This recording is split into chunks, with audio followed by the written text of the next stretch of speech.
Now, we talked about how weak websites can kill conversions, but there's a flip side. When your system is set up right, in 2025, it's a huge opportunity for this. And why?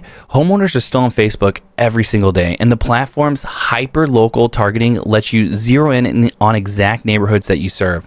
And Facebook has gotten a lot smarter with the new AI called Advantage Plus. It's like their smart assistant that studies who clicks, who fills out forms, and who actually books jobs, and then they go out and find more people who act like them. It's Facebook's way of like doing all the heavy lifting so you can focus on the results instead of guessing who to target. But there's a catch. The Advantage Plus isn't magic if your system doesn't give it good data to learn from, and it can chase cheap clicks instead of real leads. That's why I always suggest starting with manual targeting, like your zip codes or age ranges and retargeting audience, and switch on to Advantage Plus once you've got data to measure this.